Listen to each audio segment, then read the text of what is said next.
श्रीमद् भागवत पुराण स्कंद 8 अध्याय 3 पौष मास की कथा। श्री सुखदेव जी कहते हैं, परीक्षित, अपनी बुद्धि से ऐसा निश्चय करके गजेंद्र ने अपने मन को हृदय में एकास किया और फिर पूर्व जन्म में सीखे हुए श्रेष्ठ स्रोत के जप द्वारा भगवान की स्तुति करने लगा। गजेंद्र ने कहा, जो जगत के मूल कारण है और सबके हृदय में पुरुष के रूप में विराजमान है एवं समस्त जगत के एकमात्र स्वामी हैं, जिनके कारण इस संसार में चेतना का विस्तार होता है, उस भगवान को मैं नमस्कार करता हूँ, प्रेम से उनका ध्यान करता हूँ। यह संसार उन्हीं में स्थित है, उन्हीं की सत्ता से प्रतीत हो रहा है, वे ही इसमें व्याप्त हो रहे हैं और स्वयं वे ही इसके रूप में प्रकट हो रहे हैं। यह सब होने पर भी वे इस संसार और इसके कारण प्रकृति से सर्वथा परे हैं। उन स्वयं प्रकाश स्वयं सिद्ध सत्तात्मक भगवान की मैं शरण ग्रहण करता हूँ। यह विश्व प्रपंच उन्हीं की माया से उनमें अध्यस्त है। यह कभी प्रतीत होता है तो कभी नहीं, परंतु उनकी दृष्टि ज्यों की त्यों एक सी रहती है।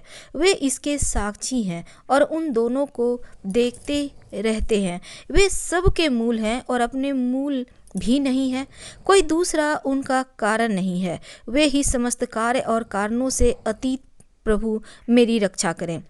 प्रलय के समय लोकपाल और इन सब के कारण संपूर्ण रूप से नष्ट हो जाते हैं। उस समय केवल अत्यंत घना और गहरा अंधकार ही रहता है, परंतु अनंत परमात्मा उससे सर्वथा परे विराजमान रहते हैं। वे ही प्रभु मेरी रक्षा करें। उनकी लीलाओं का रहस्य जानना बहुत ही कठिन है।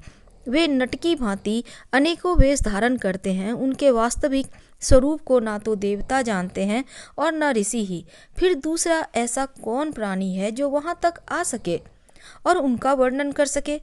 वे प्रभु मेरी रक्षा करें, जिनके परम मंगलमय स्वरूप का दर्शन करने के लिए महात्मा गण संसार की समस्त आसक्तियों का परित्याग कर देते हैं और वन में जाकर अंडमान ब्रह्मचर्य आदि अलौकिक व्रतों का पालन करते हैं तथा अपने आत्मा को सबके हृदय में विराजमान देखकर स्वाभाविक ही सबकी भलाई करते हैं। वे ही मुनियों के सर्वत्र भगवान मेरे सहायक हैं। वे ही मेरी गति हैं।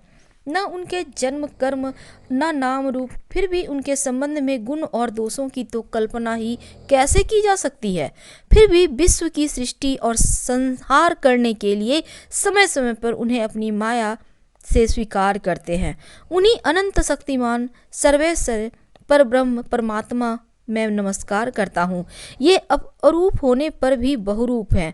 उनके कर्म अत्यंत आश्चर्यमय है। मैं उनके चरणों में नमस्कार करता हूँ। स्वयं प्रकाश सबके साक्षी परमात्मा को मैं नमस्कार करता हूँ। जो मन वाणी और चित्त से अत्यंत दूर हैं, उन परमात्मा को मैं नमस्कार करता हूँ। विवेकी पुरुष कर्म संन्यास अथवा कर्म समर्पण के द्वारा अपना अंतःकरण शुद्ध करके जिन्हें प्राप्त करते हैं तथा जो स्वयं तो नित्य मुक्त परमानंद एवं ज्ञान स्वरूप ही है, दूसरों को केवल मुक्ति देने की सामर्थ्य भी केवल उन्हीं में है, उन प्रभु को मैं नमस्कार करता हूँ। जो सत्व रज तम इन तीनों गुणों का धर्म स्वीकार करके शांत घोर और मूढ़ अवस्था भी धारण करते हैं, उन भेद रहित समभाव से स्थित एवं ज्ञान धन प्रभु को मैं बार बार नमस्कार करता हूँ। आप सबके स्वामी समस्त क्षेत्रों के एकमात्र ज्ञाता एवं सर्वसाक्षी हैं। मैं आपको नमस्कार करता हूँ। आप स्वयं ही अपने कारण हैं। पुरुष और मूल प्रकृति के रूप में भी आप ही हैं। आपको मेरा बार बार नमस्कार है। आप समस्त इंद्रिय और उनके विषयों के दृष्टा हैं, समस्त प्रतीतियों के आधार हैं। अहंकार आदि छाया रूप असत वस्तुओं के द्वारा आपका ही अस्तित्व प्रकट होता है। समस्त वस्तुओं की सत्ता के रूप में भी केवल आप ही रहे हैं। मैं आपको नमस्कार करता हूँ। आप सबके मूल कारण है।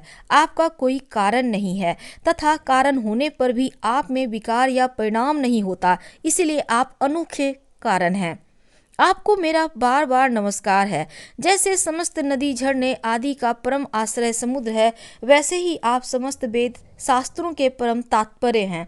आप मोक्ष स्वरूप हैं और समस्त संत आपकी ही शरण ग्रहण करते हैं, अतः आपको मैं नमस्कार करता हूँ। जैसे यज्ञ के काष्ठ अरणी में अग्नि गुप्त रूप से रहती है, वैसे ही आपने अपने ज्ञान को गुणों की माया से ढक रखा है।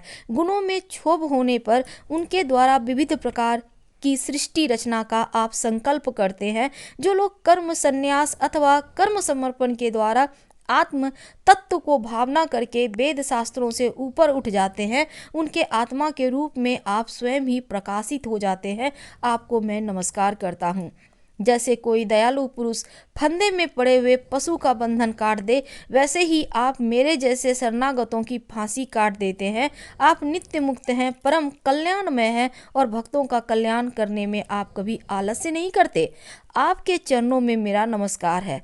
समस्त प्राणियों के हृदय में अपने अंश के द्वारा अंतर आत्मा के रूप में आप उपलब्ध होते रहते हैं। आप सर्वैश्वर्यपूर्ण एवं अनंत है। आपको मैं नमस्कार करता हूँ। जो लोग शरीर, पुत्र, गुरुजन, गृह, संपत्ति और स्वजनों में आसक्त हैं, उन्हें आपकी प्राप्ति अत्यंत कठिन है, क्योंकि आप स्वयं गुणों की आसक्ति से रहित हैं।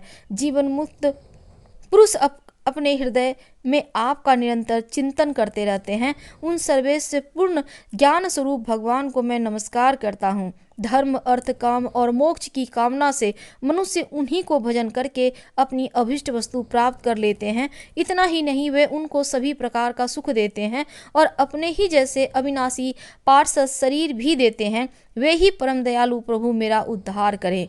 जिनके अनन्य प्रेमी भक्तजन उन्होंने शरण में रहते हुए उनसे कभी भी वस्तु की यहाँ तक कि मोक्ष की भी अभिलाषा नहीं करते, केवल उनकी परम दिव्य मंगलमयी लीलाओं का गान करते हुए आनंद के समुद्र में निमग्न रहते हैं। जो अविनाशी, सर्वशक्तिमान, अव्यक्त, इंद्रियतीत और अत्यंत सूक्ष्म है, जो अत्यंत निकट रहने पर भी बहुत दूर जान पड़ते हैं, जो आध्यात्मिक योग अर्थात ज्ञान योग का भक्ति योग के द्वारा प्राप्त होते हैं, उन्हीं आदि पुरुष अनंत एवं परिपूर्ण परब्रह्म परमात्मा की मैं स्तुति करता हूँ। जिनकी अत्यंत छोटी कला से अनेकों नाम रूप के भेदभाव से युक्त ब्रह्मा आदि देवता, वेद और बराचर लोगों की सृष्टि हुई है। जैसे धधकती हुई आग से लपटे और प्रकाशमान सूर्य से उनकी किरणें बार बार निकलती और लीन होती रहती हैं, वैसे ही जिन स्वयं प्रकाश परमात्मा से बुद्धि, मन, इंद्रिय और शरीर जो गुणों के प्रवाह रूप हैं, बार बार प्रकट होते हैं तथा लीन हो जाते हैं। वे भगवान न देवता हैं न असुर, वे मनुष्य और पशु पक्षी भी नहीं हैं, न वे स्त्री हैं न पुरुष न नपुंसक, वे कोई साधारण या असाधारण प्राणी भी नहीं हैं। ना वे गुण हैं और ना कर्म, ना कार्य, ना तो कारण ही सबका निषेध हो जाने पर भी कुछ बच जाता है, वही उनका स्वरूप है तथा वे ही सब कुछ हैं। वे ही परमात्मा मेरे उद्धार के लिए प्रकट हो। मैं जीना नहीं चाहता। यह हाथी योनि बाहर और भीतर सब ओर से अज्ञान रूप आवरण के द्वारा ढकी हुई, इसको रखना करना ही क्या है। मैं तो आत्म प्रकाश को ढकने वाले उस अज्ञान रूप आवरण से छूटना चाहता हूँ, जो काल क्रम से अपने आप नहीं छूट सकता, जो केवल भगवत कृपा अथवा तत्व ज्ञान के द्वारा ही नष्ट होता है। इसलिए मैं उन पर ब्रह्म परमात्मा की शरण में हूँ, जो विश्व रहित होने पर भी विश्व के रचयिता, विश्व रूप हैं, साथ ही जो विश्व की अंतर आत्मा के रूप में विश्व रूप सामग्री से क्रिया भी करते रहते हैं। उन अजन्मा परम पद स्वरूप ब्रह्मा को मैं नमस्कार करता हूँ।